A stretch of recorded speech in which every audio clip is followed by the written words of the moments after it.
భద్రాచలం వద్ద నిన్నటి వరకు ఉగ్ర రూపం దాల్చిన గోదావరి ఈరోజు కొంచెం శాంతించిన పరిస్థితి అయితే ఉంది. ఈ క్రమంలోనే భద్రాచలం వద్ద 42.30 అడుగుల స్థాయికి వరద ఉధృతి చేరింది. అయితే ధవళేశ్వరం వద్ద వరద ఉధృతి మాత్రం ఆ విధంగానే కొనసాగుతున్న పరిస్థితి అయితే ఉంది. అయితే అధికారులు మాత్రం అంటే దిగువన ఉన్నటువంటి అంబేద్కర్ కోనసీమ జిల్లా ప్రాంతంలో లంక గ్రామాలకు సంబంధించి ప్రజలైతే ఇంకా కొంత ఆందోళన వ్యక్తం అవుతుంది. ప్రధానంగా అంబేద్కర్ కోనసీమ జిల్లా మీదుగా సముద్రం వరకు ప్రవహించేటటువంటి గౌతమి, వృద్ధ గౌతమి, వైనతేయ, వశిష్ట నదీపాయలైతే పొంగి ప్రవహిస్తున్న పరిస్థితి ఉంది. ముఖ్యంగా ధవళేశ్వరం బ్యారేజ్ వద్ద ఈరోజు అధికారులు వెల్లడించిన గణాంకాల ప్రకారంగా చూస్తే 12.02 అడుగుల స్థాయి వరకు చేరుకుందని అధికారులు చెప్పారు. అదేవిధంగా దిగువకైతే 10,64,000 క్యూసెక్కుల వరద నీటిని అయితే దిగువకు వదులుతున్నామని అధికారులు చెబుతున్నారు. అంబేద్కర్ కోనసీమ జిల్లాలో ప్రధానంగా పశ్చిమ గోదావరి, పీగన్నవరం నియోజకవర్గాలను కలిపే విధంగా ఉన్నటువంటి కనకాయిలంక కాజ్వే మీదకు అయితే వరద నీరైతే చేరింది. అక్కడ చాలా వరకు కూడా కొన్ని ఆవేశ ప్రాంతాల వరకు కూడా గోదావరి వరద ఉధృతి అయితే చేరుకున్న పరిస్థితి ఉంది. మనం ప్రస్తుతం వైనతేయ నదీ చెంతన ఉన్నాం. ఒకసారి విజువల్స్లో చూసినట్లయితే ఇక్కడ ఈ వరవడి వేగంగా ప్రవహిస్తూ సముద్రం వైపుగా వెళ్తున్న పరిస్థితి ఉంది. ప్రధానంగా ఈ గౌతమి, వశిష్ట నదీపాయలు ప్రధానంగా ఈ నది సముద్రంలో కలిసే ప్రవాహం వైపుగా ఈ గోదావరి వరద అయితే వెళ్తుంటుంది. ఈ వైనతేయి కూడా ఈ వశిష్ట నదీపై నుంచి విడిపోయిన ఈ వైనతేయి నదీ ప్రవాహం కూడా చాలా ఎక్కువగానే ఉందని తెలుస్తుంది. ప్రధానంగా ఈ అంబేద్కర్ కోనసీమ జిల్లాకు సంబంధించి 21 లంక గ్రామాలకు సంబంధించి అధికారులు హై అలర్ట్ చేశారు. అంబేద్కర్ కోనసీమ జిల్లా కలెక్టర్ అయినటువంటి ఆర్ మహేష్ కుమార్ దీని గురించి ఇప్పటికే కూడా స్పష్టమైన ఆదేశాలు ఇచ్చారు. పైన భద్రాచలం వద్ద కొంత వరద ఉధృతి తగ్గుతున్నప్పటికీ కూడా దిగువ ప్రాంతాలకి వరద అయితే పోటెత్తే అవకాశాలు ఉన్నందున ఖచ్చితంగా అప్రమత్తంగా ఉండాలని ఇప్పటికే సూచించిన పరిస్థితి ఉంది. అంబేద్కర్ కోనసీమ జిల్లాలో 21 ఈ లంక ప్రాంతాలకు సంబంధించి ప్రత్యేక అధికారులను నియమించారు. అదేవిధంగా అక్కడ పాఠశాలలను కూడా ఈరోజు అంటే విద్యా సంస్థలను కూడా సెలవు ప్రకటించిన నేపథ్యం కనిపిస్తుంది. మరోపక్క బంగాళాఖాతంలో ఏర్పడిన వాయుగుండం ప్రభావంతో కొద్దిగా చెదురుమదురుగా వర్షాలు అయితే కురుస్తున్నాయి.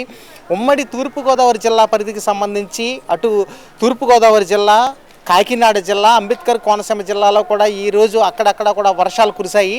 అయితే రాబోయే 24 గంటల్లో వర్షాలు భారీ నుంచి ఒక మోస్తరు వర్షాలు కూడా కురిసే అవకాశాలు ఉన్నాయని వాతావరణ శాఖ హెచ్చరించిన నేపథ్యంలో కూడా ఆ దిశగా కూడా అధికారులు అప్రమత్తమైన పరిస్థితి కనిపిస్తుంది.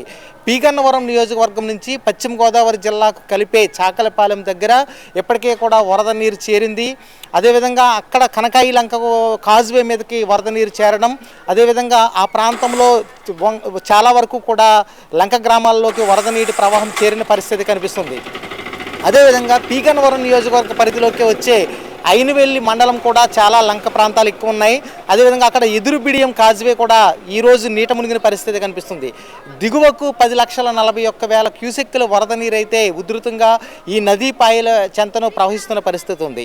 మరోపక్క ఏలేశ్వరం కాలువకు సంబంధించి ఏలేరు రిజర్వాయర్ పూర్తిగా నిండుకుండలా మారింది. అక్కడ 25,000 క్యూసెక్కుల వరద నీటికి సంబంధించి దిగువకైతే అక్కడ నిండుకొండలా మారడంతో దిగువకు 1,00,000 క్యూసెక్కులు వరద నీరు వరకు దిగువకు వదులుతుండడంతో అటు పిఠాపురం నియోజకవర్గంలో కూడా కొంత ఏలేరు కాలువ అంటే ఏలేశ్వరం కాలువకు ఆనుకుని కొంత ఉన్నటువంటి సమీపంలో ఉన్నటువంటి ఆవాస ప్రాంతాలు కొంత నీట మునిగే అవకాశాలు ఉన్నందున తప్పనిసరిగా అక్కడ కొన్ని జాగ్రత్తలు అవసరమని అప్రమత్తంగా ఉండాలని కూడా అధికారులు సూచిస్తున్నారు. ఎందుకంటే విజయవాడను ముంచెత్తినటువంటి బుడమేరు యొక్క వాగు విషయంలో దాన్ని ఒక ఉదాహరణగా చేసుకుని ఏలేరు కాలువ విషయంలో కూడా కాకినాడ జిల్లా కలెక్టర్ ఇప్పటికే కూడా ఆ ప్రాంత ప్రజలను అప్రమత్తం చేశారు.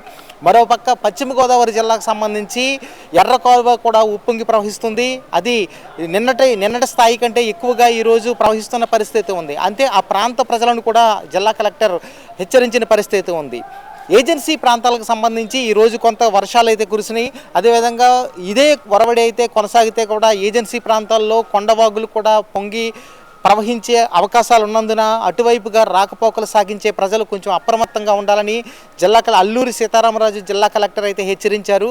ప్రధానంగా అక్కడ శబరి నది ఉప్పొంగి ప్రవహిస్తుంది. అక్కడ ఏజెన్సీ ప్రాంతాల్లో కురిసిన భారీ వర్షాలకు వాగులు వంకల ద్వారా శబరి నదికి చేరుకుంటుంది.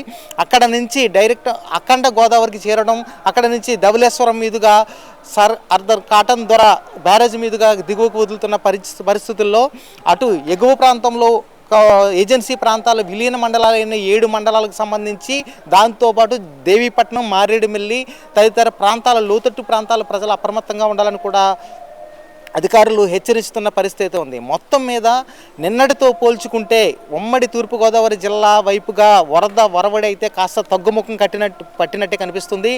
ఎందుకంటే భద్రాచలం వద్ద నిన్న 45 అడుగుల పైబడి ప్రవహించిన వరద ఉధృతి ఈరోజు అనూహ్యంగా 42 అడుగుల స్థాయికి చేరింది. అంటే బాగా తగ్గుముఖం పట్టింది. అదేవిధంగా పైనుంచి కూడా వెల్లువల వచ్చిన వరద ఉధృతి ఈరోజు చాలా వరకు తగ్గుముఖం పట్టిందని అధికారులు వెల్లడించారు. అయితే ధవళేశ్వరం వద్ద మాత్రం వరద ఉధృతి మాత్రం కొనసాగుతుండగా దిగువనున్న ప్రాంతాల ప్రజలు మాత్రం అప్రమత్తంగా ఉండాలని జిల్లా కలెక్టర్లు హెచ్చరిస్తున్నారు.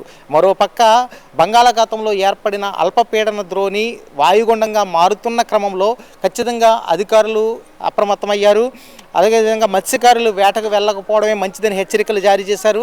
భారీ వర్షాలు కురిసే అవకాశాలున్నాయని వాతావరణ శాఖ హెచ్చరించిన నేపథ్యంలో ప్రజలు అప్రమత్తంగా ఉండాలి. అదేవిధంగా లోతట్టు ప్రాంత ప్రజలు ఇప్పటికే గత వారంలో వరుసన 3 రోజుల పాటు కుండపోతగా ఎడతెరిపి లేని వర్షాలు కురుస్తుండటంతో చాలా లోతట్టు ప్రాంతాలు చాలా ముంపు బారిన పడిన పరిస్థితి కనిపిస్తుంది. మరోపక్క లంక గ్రామాలకు సంబంధించి వరద భయం, ఇంకో పక్క రాబోయే వాయుగుండానికి సంబంధించిన భారీ వర్షాలు కురిస్తే కనుక ముంపు భయం ఒకటి వెంటాడే పరిస్థితి అయితే కనిపిస్తుంది. మొత్తం మీద లంక గ్రామాలకు రెండోసారి ఈ వరద తాకిడి అయితే కనిపించే అవకాశాలు ఉండగా ఈరోజు పరిస్థితిని బట్టి అనూహ్యంగా చాలా వరకు కూడా వరద ఉధృతి, వరద ముంపు పరిస్థితి కొంత తప్పే అవకాశాలు కనిపిస్తున్నాయి. వచ్చిన వరద అంటే ధవళేశ్వరం అర్ధర్ కాటన్ ద్వారా బ్యారేజ్ మీదుగా వదులుతున్న దాదాపు 10 లక్షల క్యూసెక్కులు నీరు యథాతథంగా అదే ఉధృతితో సముద్రం వైపు కలుస్తుంది. అటు అంతర్వేది కానీ, ఇక్కడ ఓడల రేవు ద్వారా కానీ, అటు వృద్ధ గౌతమి ద్వారా యానం ద్వారా కానీ సముద్రంలో అదే ప్రవాహంతో వరద నీరు చేరుకుండడం, ఇక్కడ లంక గ్రామాలకు పెద్దగా వరద ప్రభావం అంతగా కనిపించకపోవడం, ప్రజలైతే ఊపిరి పీల్చుకున్న పరిస్థితి కనిపిస్తుంది. ఇది పరిస్థితి. ఏబీపీ దేశం నుంచి సుధీర్.